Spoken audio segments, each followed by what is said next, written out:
in high definition. Midday in KELOLAND. Good afternoon. I'm Angela Kennecke. Officials are calling it the worst electrical fire they've ever seen. A transformer caught fire before 5 a.m. downtown and blew off manholes and buckled a sidewalk. It also left hundreds of businesses and residents without power. Now, initially, more than 500 customers were without power, and crews had to close Phillips Avenue between 8th and 10th Streets. Our morning news show also hit a roadblock just before 6:30. We were knocked off the air after multiple power bounces. Now this noon, repair crews from the Twin Cities are on their way to Sioux Falls as fire crews and Xcel Energy continue to work on the scene. And that is where we find KELOLAND's Brady Mallory and Sean Niestead for our midday team report. Brady is on the scene just a few feet away from the manhole that went flying off. And Sean Niestead is outside the Phillips Avenue Diner with how it's affecting local businesses. First, let's go to Brady Mallory with the latest on the efforts to restore power. Well, right, downtown is not where you want to be today, Angela. It's still pretty busy. In fact, there are workers, there's one right there, and there are fire trucks everywhere while crews try and fix the damage. Now, like you said, early this morning it was even worse when manhole covers were flying up and there were the sidewalks that buckled. But the key thing I want to stress right now is officials say there's no need to panic and all the danger is gone. But still there comes a problem of fixing the power outages. Initially, like you said, 500 customers were without power, and now it's down to 200, and they're still trying to get power back to those customers. No word yet on when this problem will be fixed. Officials hope that by the end of today, power will be back on. But just in case, they are working with the Red Cross to possibly relocate some of the people who live downtown in these downtown lofts, because without power and our very, very cold temperatures, these people could be going without heat, which could be a big problem. So we'll check in later and see if people are being relocated. They are bringing crews down from Minneapolis to try and maybe expedite the fixing process.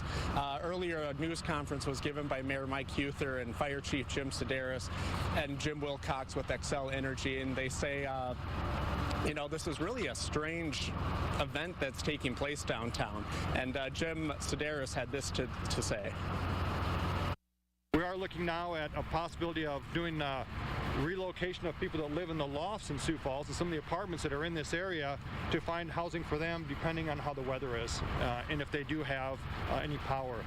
Roughly the area we're looking at is from 8th Street to 11th and then bordered by Phillips to Minnesota. So roughly it's in that area where we're having problems and we'll just have to see how long that takes. We're confident that it's going to be moved pretty smoothly and we'll be back up and have everybody running as soon as we can. And like Sedaris said, that area is roughly 9 square blocks, so it's a good chunk of downtown. So again, if you are planning to drive down here, you probably want to take a different way. There are barricades up everywhere, so if you need to get on Phillips, you won't get on Phillips. So replan your driving route, and we'll bring you the latest on this as the story develops. Thanks, Brady. The transformer fire is having the biggest impact on downtown businesses.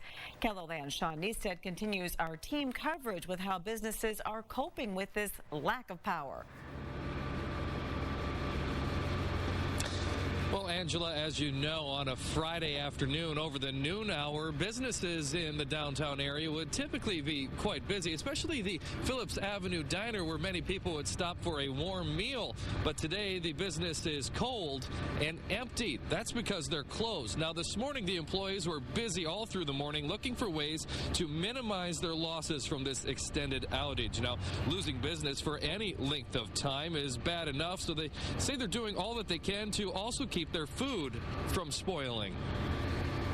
Really hoping they can get things up and going by the afternoon, and you know, that's all we can do is kind of wait it out and be proactive while we're waiting. So yeah, well, we do that.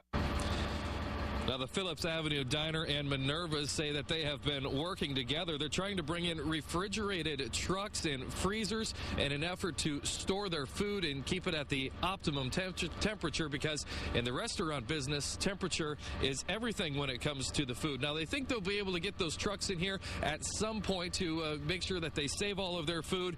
And they say at a worst case scenario, well, it is plenty cold outside and they could use the weather itself to to help keep their food from warming up and thawing out. Now, there are other businesses that are affected by this. KELOLAND's Ben Dunsmore continues this midday team coverage with a look at the banking sector. Ben.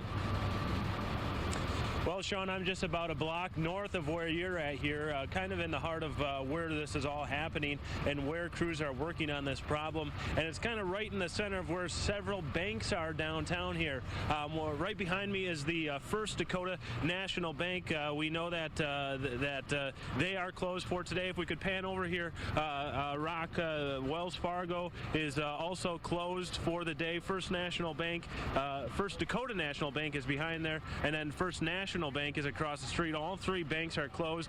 We did get an email from Wells Fargo that some of their essential services are being run off a generator right now. As you can imagine, with everything being on computers these days, some of the computers do need to be up and running.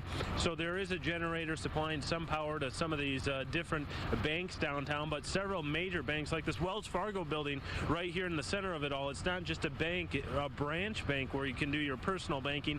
They have their mortgage department inside that bank, and you can see they've got a lot of different divisions of Wells Fargo in this downtown building. This is kind of their headquarters for Sioux Falls. So this is where their hub, and it's shut down today because there is no power downtown Sioux Falls. So we're going to be talking to a few of these places later today and tell you how they're dealing with this power outage throughout the day here today and possibly into the weekend. Thanks. Ben Dunsmore reporting live downtown Sioux Falls. And earlier we heard the fire chief, Jim Sedaris, say, you know, it was cold this morning when that fire broke out, but the firefighters are trained to, work in these kind of temperatures. They've been through it before.